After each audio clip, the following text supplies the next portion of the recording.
Hey, this is Bert, and if you're a fan of this channel, then you might have seen that I've been working on rebuilding my Endor setup. I got it all done, except for one thing. I had to populate it with characters. So I started loading it up with Ewoks, and, well, it was killing me. I couldn't put all these inaccurate Ewoks in there, and I couldn't deal with the lack of variety that Hasbro's provided for us, so I had to do something about it, and that was to customize practically all the Ewoks I own. So these are them behind me right now, and some of them, I just added a little bit of paint. Some of them I just swapped some cowls, but others, you'll see, I sculpted all new cowls, some even details on their faces to make them more accurate to the Ewoks in the movie and to add a little bit greater variety to my Endor setup. So let's dive in and see how I did it. No skill customs. So as I go through these Ewoks and what I did with them, we're going to start with the no skill customs. Customs you can do on your own, even if you don't have any skills or paint or anything. And then we're going to slowly work up to the customs that demanded a little bit more time and effort. So let's get started. Let's start things off with Flitchy. I love the smiling appearance of the Hasbro Flitchy figure. And it really fits, even though you don't really see his face so well in the movie, it fits with him kind of cheering with the gun and everything like that. But watching closer, I realized that his fur is really a lot darker, almost black, really. And once I found out that Leektar is pretty much the same exact sculpt, I pretty much did a quick, easy hood swap. For Nikki, I've already done a custom of Nikki, but as I was watching the celebration scene at the end of Return of the Jedi, it kind of looked as though Nikki had like a little necklace on. So what I did was I took my custom from before, which was Princess Nisa with Tippett's alternate hood from the Ewok 5-pack. What I did was, before I put the hood on, I put on the necklace from Tebow.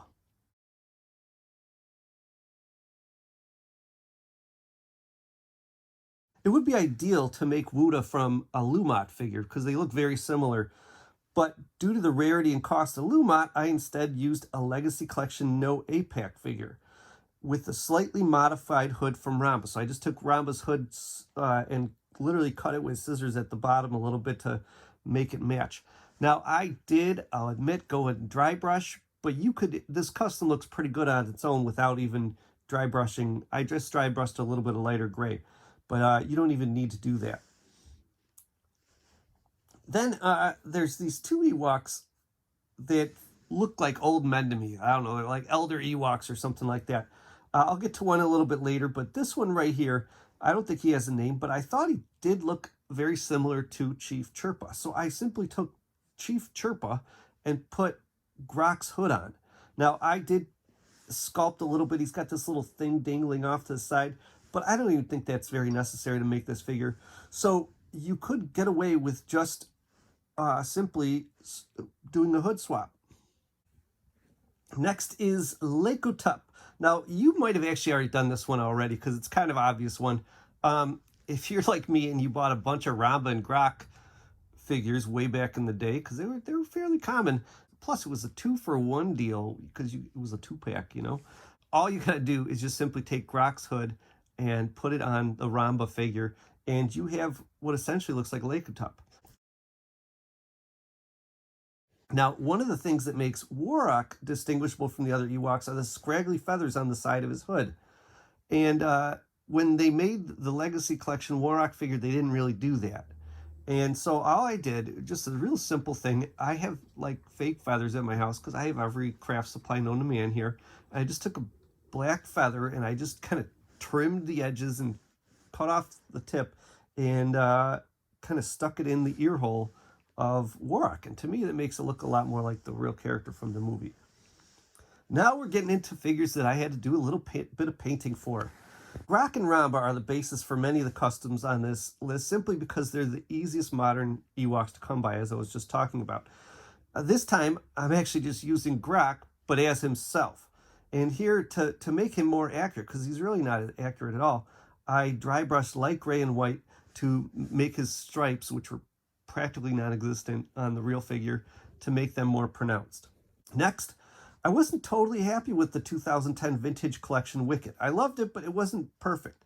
And then I saw the 2021, And I almost felt like that was a step backwards. I didn't like their handling of the eyes, making them kind of like a weird metallic gold color rather than shiny. So I took the 2010 one and I repainted it on my own. I added more light beige to his face. I blurred the edges of the markings on his little tum-tum, and I dry brushed some dark brown, even black on one side of his hood and some light orange on the other side of his hood, just to give it a little more variety and make it accurate to the movie. Next is Tebow, another great figure that I didn't feel like they got the painting quite right. Number one, I got a problem with how perfect all of Hasbro's stripes are. So my main goal was to blur the stripes while adding some contrast to them. So what I did was I took the dark stripes and I just did pure black in the center of them, and then I dry brushed light gray into the light stripes, and I felt like that kind of did the trick.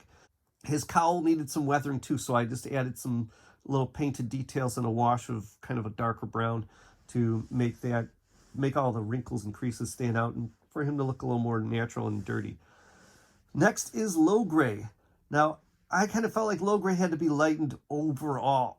So what I did was I started with obviously the vintage collection figure and took all his markings, made them blur together a little bit more, but then also made them lighter. So I did a lot of painting and then dry brushing over top of that painting to get that how I wanted it to be. And then also I changed the arrangement of the light and dark markings on his face. I felt like they didn't really, how they painted him didn't really match up with how he looked in the movie. Next is Zeffy. For Zeffy, this is the mom Ewok. I started with Grok and I added layers of light gray, white, and tan dry brushing. And I also sculpted a hood for her, but I didn't realize until after the fact that the hood I sculpted almost looked exactly like No Apex hood. And since I had an extra one, I should have just used that, but it was a little too late. But anyways, what I'm saying is you don't actually have to sculpt the hood for this one. Really just use No Apex hood on Grok and it should look great. I added a thread down the side because if you look, she has a sort of like rope thing hanging down one side of her face. With the walkling that she's holding, obviously that's Nippet, and I just repainted him. Now, Nanta, for being a fairly obscure Ewok, Nanta actually has a pretty accurate hood sculpt. So all I needed to do was very similar to Grok earlier. I just need to add better face detail and make the stripes more pronounced by dry brushing light gray and white where they belong. I also painted in teeth and glossed his eyes. Now, you might have seen this in my other videos, but I'm just sharing this again since we're talking Ewoks here. This is a repaint of the 1983 Walkling Eraser, or Ewok Baby Eraser by Kenner. And I pretty much painted it to look like this behind-the-scene image, which I'm pretty certain is what they used as a reference in sculpting it. The next few Ewoks, they all required some sculpting. So we're going to start with Poplu. And I went and tried to improve what really in this day and age should have been a slam dunk by Hasbro, but it was ruined by the choice to reuse Lumot's face. Now, don't get me wrong, the vintage collection Lumot is superb, but his face is distinctly not Poplu's face. So when the vintage collection figure arrived, and Poplu is just a complete repaint of Lumot with a different hood, people were understandably disappointed. So what I did for Poplu was begin by cutting off his lower lip with an X-Acto knife and re-sculpting a new mouth with the tiniest bit of epoxy clay. While I had the clay out, I decided to sculpt a couple of extra scraggly feathers for on top of his cowl. In the film, his feathers on top change a bit from scene to scene, but a lot of promotional photography gives him like a yellowish, whitish one in addition to the white feather that Hasbro put on there. And to finish him up, I of course had to carefully paint his new face and had a little bit of a darker tan craft paint wash to create some weathering on the cowl. It was just way too clean. Then I turned my attention to Ramba. Ramba is one of the least accurate modern Hasbro Ewoks, if not the least. He's not an especially distinguishable Ewok as it is, so messing up any detail throws off his likeness considerably. So for Ramba from the 30th Anniversary Collection, the biggest errors in my mind are his colors and his cowl. For the cowl, I cut off the top and resculpted it so it looked like he had the little leathery thing on top. I think it's a change purse. And so I sculpted that on with the epoxy clay. I then took the greenish color and I just repainted it with a brownish orangey color. And for his fur, I dry brushed a golden light tan to lighten it a bit and give it a little more contrast from the hood that's now brownish. Next up is one of my favorite Ewoks, Chubray. This is not really a criticism of Hasbro at all. With some of these obscure Ewoks, I get that the only way we're getting these characters is if they are reusing parts. And so when you compare the original figure of Chubray to the movie version of Chubray, you see he's missing ear flaps because he's really just using a repainted hood from Princess Nisa. So I abandoned his old hood and sculpted a new one using 2-part epoxy, as you can see here. In addition to painting the newly sculpted hood, I adjusted the shape of the white spot on his face and I dry brushed him with a golden brown color. Next is Stemsy. Same thing. I understand we were only going to get a Stemsy if the hood was reused from someone else. But, you know, it was inaccurate enough that I felt like I wanted to sculpt one from scratch. So the one problem is I'm using this epoxy and it's great to work with, but you do sacrifice some posability. And that's true for a lot of these guys. If you see these hoods, they're not flexible. So their arms cannot, you're definitely limiting the range of motion for the arms on these figures if you're going to, you know, copy what I've been doing here. I also reprinted Stemsy's stripes because like all those other strike figures, he's got the issue with the stripes being way too perfect and straight.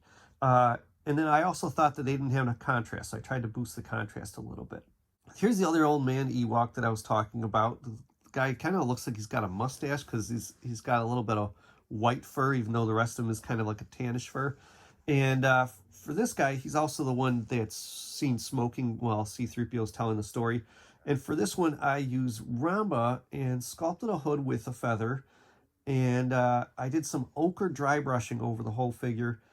And I believe it was kind of hard to judge. The lighting where this character is either dark or awfully bright.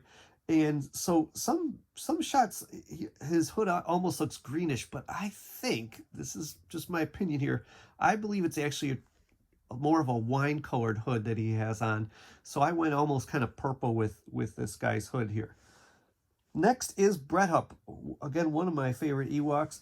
And with Brett Hupp, I began with Grok. I sculpted a new hood and pouch and repainted the body, trying hard to capture like the randomness of his splotchy spotted fur pattern. I used Grok once again to make this unnamed gray Ewok with the feather. I sculpted the hood to be accurate, and then actually for the feather part, I actually just used a Tebow feather to finish off the look. Next is one of the busiest Ewoks in the movie. This striped Ewok with a green hood is in many of the action scenes. And for this important but unnamed Ewok, as far as I know, I began with Grok once again and dry brushed his stripes on and sculpted a very scene-specific hood. Next, we have this Ewok. Some call him Keelkeech because he resembles the pink-hooded Ewok from the Marvel comics. And some call him Ramba because this costume was used once again in Caravan of Courage for the character named Ramba. Obviously, though, in Return of the Jedi, Ramba is a different Ewok. So, quite fittingly, though, I used Ramba to make this figure. And I did a couple layers of brown and gold dry brushing and sculpted a film-accurate hood and tried to capture the exact, like, kind of pinkish, magenta-ish color of that hood, while also giving it some weathering and little tie strings. Next is Raven. Raven is a tough figure to paint because he has distinctively asymmetrical markings on his body, and the film footage featuring him has been flipped in a few cases. So I kind of figured out what I believe to be the way we're supposed to see him, or the way his costume was actually designed, and use that as my reference. And once again, I began with a Ramba figure and sculpted a new hood. The reference I ultimately used for how his color patterning should work was the one where he is lassoing the biker scout. I feel like that footage is correct, so that's what I based my painting scheme on. Next is Fufunik. For Fufunik, I started with the new Poplo figure. I dry brushed the whole figure with a taupe sort of gray color, and I sculpted the hood using epoxy clay like the rest of them. I did my best to make it accurate from the front, but then also I wanted to capture it from the side view. You can see he's got this pointy bump that kind of sticks out behind his head, so I tried to capture that too for the side. Next, there is an Ewok with a skull on his head in the Ewok village that's not actually Leektar. There's another one, okay? And this one I don't think has a name yet. And for him, once again, I began with a Grok figure, but this time, even though the skull on his head is different than Leektar's, I used Leektar's hood. I just took the skull off, and I thought that was a really good base to build another skull onto. So I used the epoxy clay to sculpt the new hood, and like a little bit of like kind of dangling fabric off to the one side, and then I dry brushed stripes on him, much like the other striped Ewoks I've been talking about. Finally is this Ewok. I'm not entirely sure that it's Barneson, but I'm pretty sure. It's just that Barneson looks to have like a different color of fur to him, so I'm not. That's why I have my doubts. But the hood seems to be the same. So because I had clear pictures of Barneson, the official Barneson, I use that as a sculpting reference for when I was sculpting the hood. For this, I began with a Flitchy figure this time because I wanted to capture this moment where he's kind of holding his bow in the air and cheering. And to me, Flitchy looked like he's, ready to do that. He's kind of got the smiling face on. So I thought that was a perfect Ewok base. I dry brushed an orangey gold color and, of course, sculpted that hood to make it look like Barneson. And that wraps it up. I mean, okay, it doesn't. That's the end of this video, but I got to tell you, I'm probably going to make some more Ewoks down the line. I acquired just a few more at the flea market that I didn't get a chance to customize yet. And I wanted to try a couple things with the other variations on Tebow's outfit. So expect maybe some more customs in the future. And also look for me to do a video of just my whole Endor setup, because really the Ewoks are the only thing that was holding me back. So now that they're done, I'm going to go and populate my Battle of Endor setup, and I'll do a video of that too. So stay tuned, like and subscribe, and you won't miss it. See ya.